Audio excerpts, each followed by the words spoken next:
Today I would like to teach you how to make an l.cord 6 different ways. So you see 3 different thicknesses, but I'm going to show you 6 different techniques on how to make them. And then I have a special little bonus at the end. So make sure you stay tuned.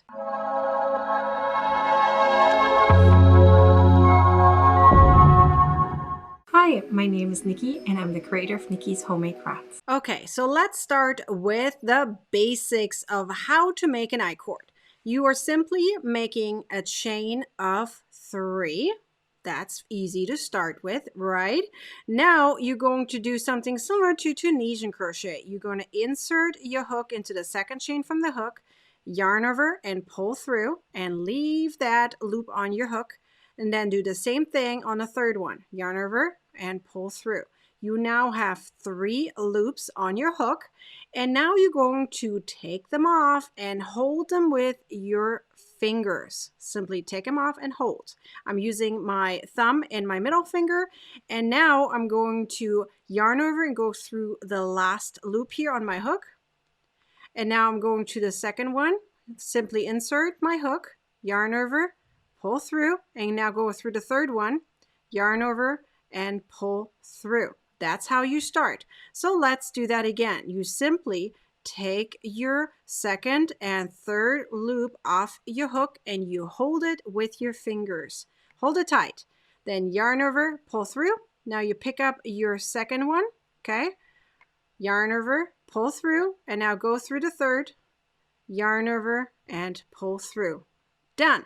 I'll do it one more time and then we go to tip number 2. So hold your loops on your hook, yarn over, pull through.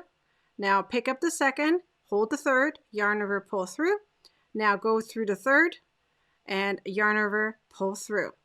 Done, right? There we go. We're making an l.cord.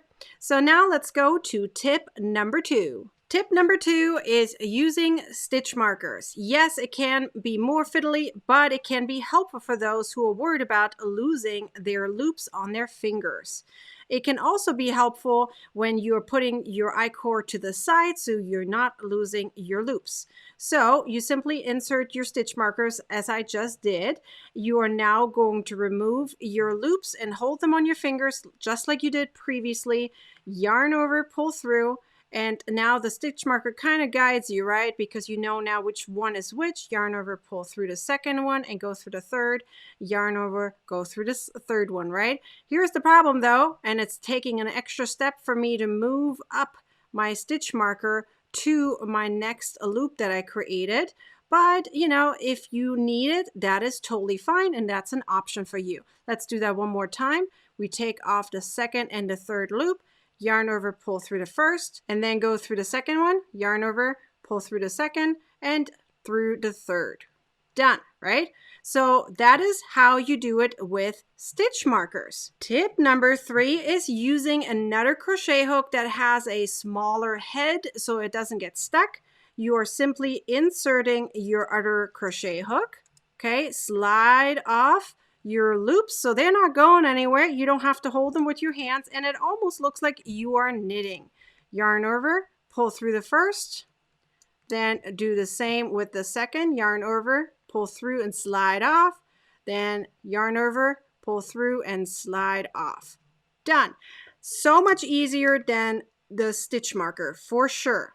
And then we do it again. We'd simply slide over our second and third loop, then yarn over, go through the first, then go through the second, yarn over, go through, yarn over, go through the third. So here's the issue though, and as you can see, I get stuck sometimes because it's a hook, right? So sometimes you can get stuck. So let's go to tip number 4. I like using a needle. It can be here one of these cable needles or an actual needle. Simply insert it. And that one doesn't have a hook on it, so it's not going to get stuck on it, right? So yarn over, pull through the first, then you go into your second, yarn over, go through and slide off, yarn over, go through and slide off. Ooh, that one is even faster than the third option, right? So simply go through, yarn over, pull through. Look how fast I am with this one. So much faster. So yeah, I don't even use a giant needle. I just use the little needle because it's so much easier to hold. It is so much faster to do. You don't need a big needle for this. It's just a few stitches.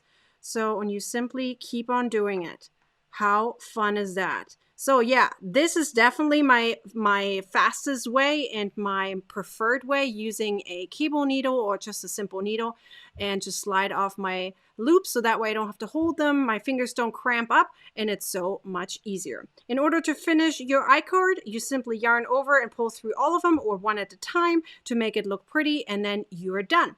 So now let me show you how to do an I-cord with more loops on them.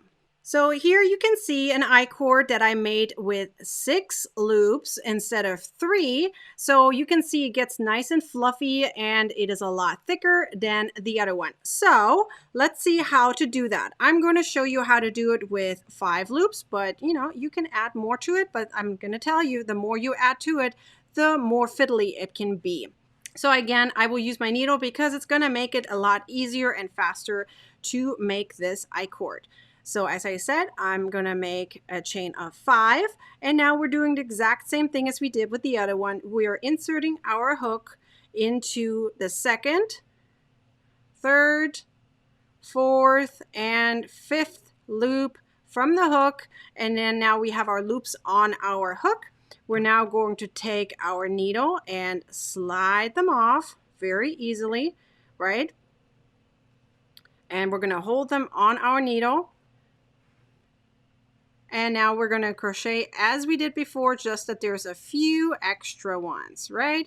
So yarn over, pull through the 1st, yarn over, pull through the 2nd, yarn over, pull through the 3rd. So you insert your hook every time, right, into those loops, and just pull them off at the same time, just that there is more of them. Do it one more time, right, just for the sake of it.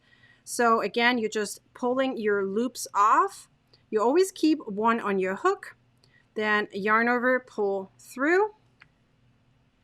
Then you're going through the 2nd one with your hook, yarn over, pull through, and slide it off.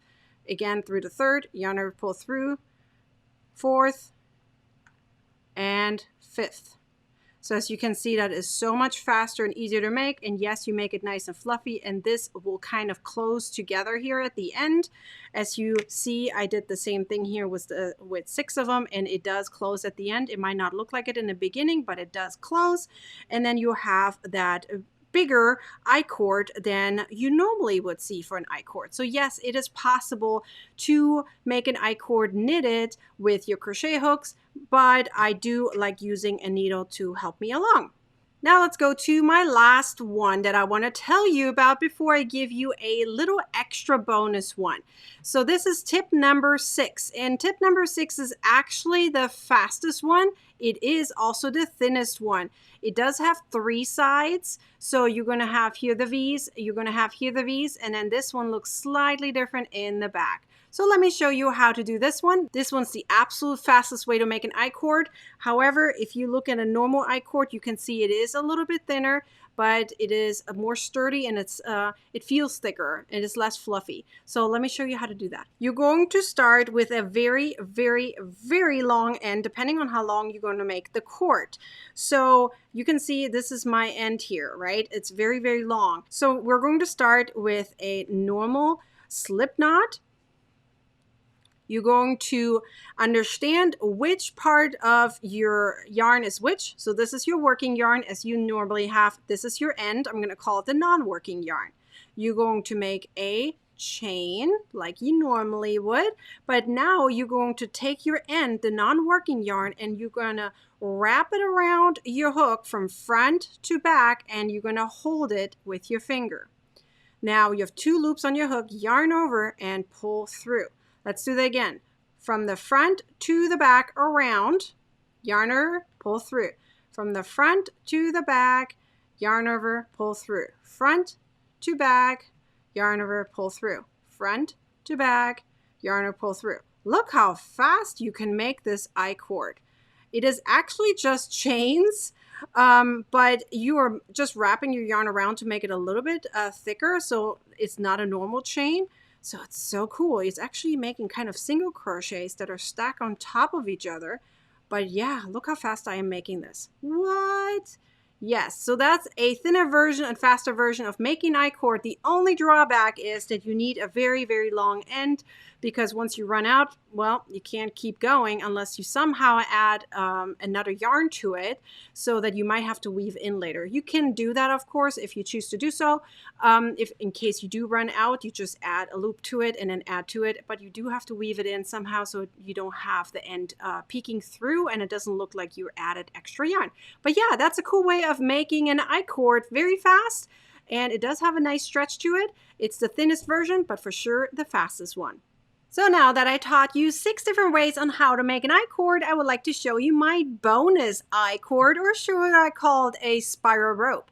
Yes, I have a tutorial on how to make a spiral rope, so if you want to make it even thicker and make it a slightly different look than what a thicker version of an I-cord looks like, you go check out my spiral rope, where I'm going into very much detail on how to make this beautiful spiral rope, which is very stretchy. It is nice and fluffy and very sturdy.